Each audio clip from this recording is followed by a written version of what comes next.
Étudiants assoiffés de connaissances, bienvenue. Et bonjour. Bonjour à tous les autres étudiants aussi. Bonjour tout le monde.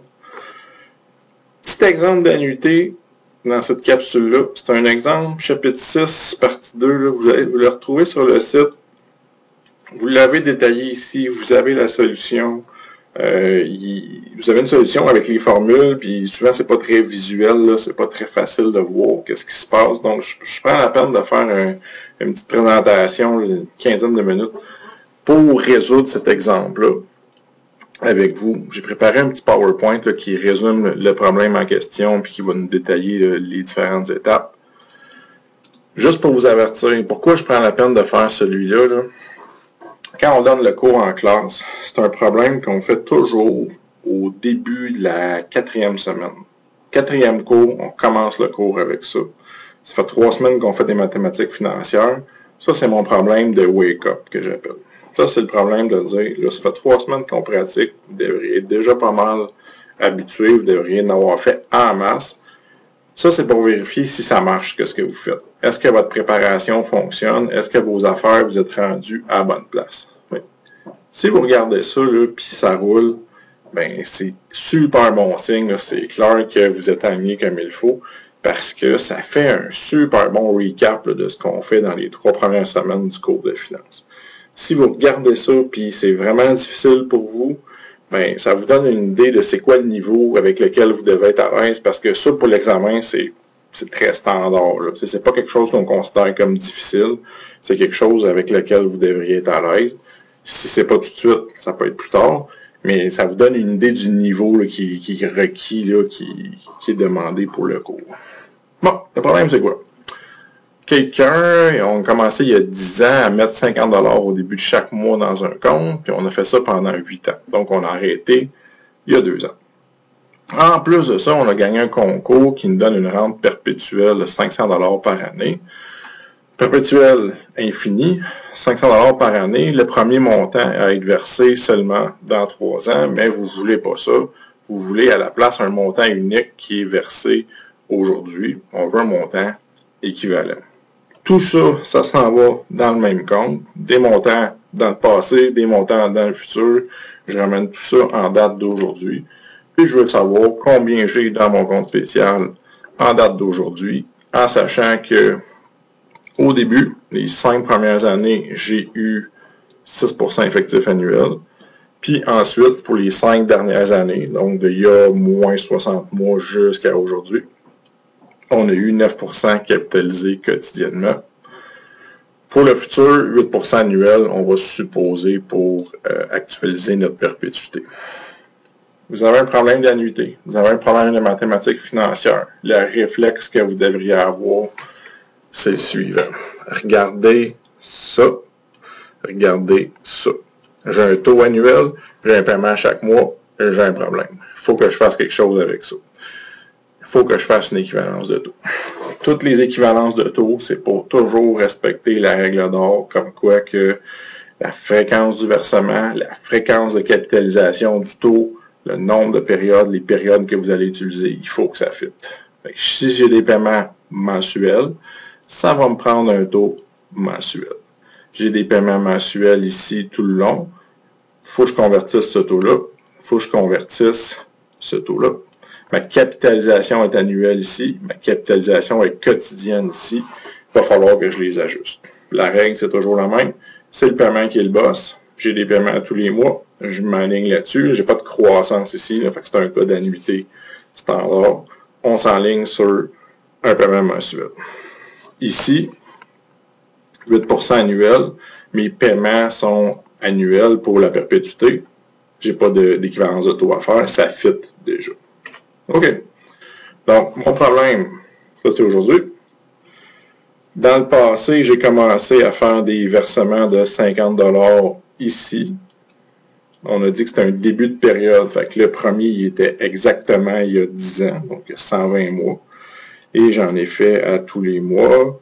Jusqu'ici, je continue. Remarquez que vu que c'est un début de période, j'en aurai pas ici. Le dernier va être à moins 25, il y a 2 ans et 1 mois exactement. Vous pouvez les compter, vous pouvez vous pratiquer, vous pouvez vous habituer, mais c'est comme une fin de période qui a été décalée d'une période plus tôt, plus en arrière. Et pour la perpétuité, j'ai mis ma ligne de temps en année de l'autre côté, là, juste pour que ça soit plus simple de l'autre côté. J'ai des 500 qui rentrent jusqu'à l'infini. C'est ici, ça se passe par mois. J'ai besoin d'un taux mensuel que c'est effectif, capitalisé une fois par année. Je fais mon équivalence de taux comme ça ici. J'obtiens un taux mensuel. Ce taux-là va s'appliquer pour toute cette période-là ici. Puis dans le fond, le dernier que je vais capturer avec ça, le dernier qu'on va utiliser avec ça, vu que c'est un début de période, le dernier qu'on va capturer, ça serait lui ici. Lui, je vais en tenir compte dans l'autre morceau que je vais compter ici. Ce que vous devriez voir là tout de suite, c'est que ça va me donner un bloc qu'il va falloir que je calcule séparément. Ça va me donner un bloc à partir de celui-là ici, là, le moins 60 jusqu'à moins 25, ça va me donner un deuxième bloc. Puis ça ici, ça va être un autre morceau. La valeur aujourd'hui de tout ça, ben, c'est simplement de calculer la valeur de chaque bloc puis de ramener tout ça en date d'aujourd'hui. Mon premier bloc, j'ai mon taux mensuel, c'est beau. Ça c'est pour mon A. Pour mon bloc B, les 5 dernières années, donc je parle de T-60 mois jusqu'à aujourd'hui. 9% annuel capitalisé quotidien tous les jours. En taux effectif, ça donne ça. Ramené sur une base mensuelle, ça donne ça. Bon, j'ai fait mon équivalence de taux en 2 étapes ici là, pour qu'on voit bien qu'est-ce qui se passe. Si vous le faites avec la formule qui vous le donne directement, ça fonctionne très bien aussi. Juste vous arranger pour être capable d'obtenir ce taux-là facilement. Les équivalences de taux, là, les deux choses à comprendre, à faire, là, c'est toujours les mêmes choses. Là. Quand est-ce que j'ai besoin d'en faire une?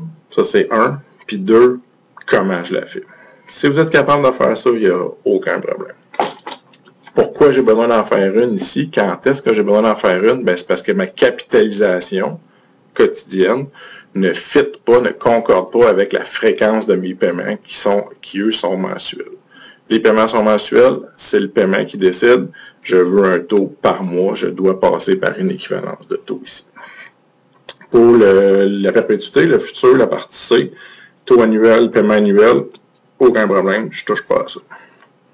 Bon, on va tout à compter.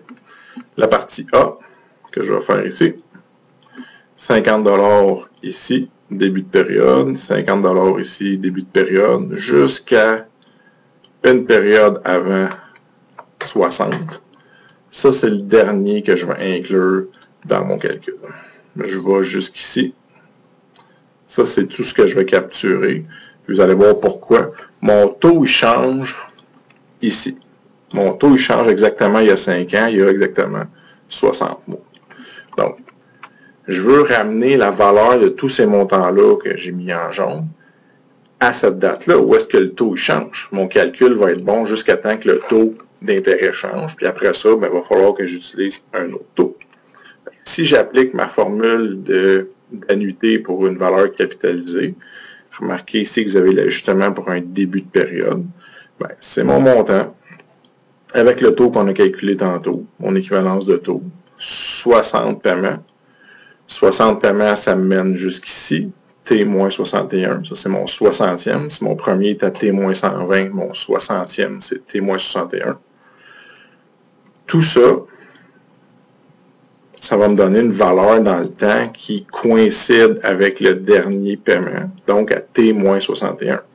L'ajustement qui est ici, c'est quoi?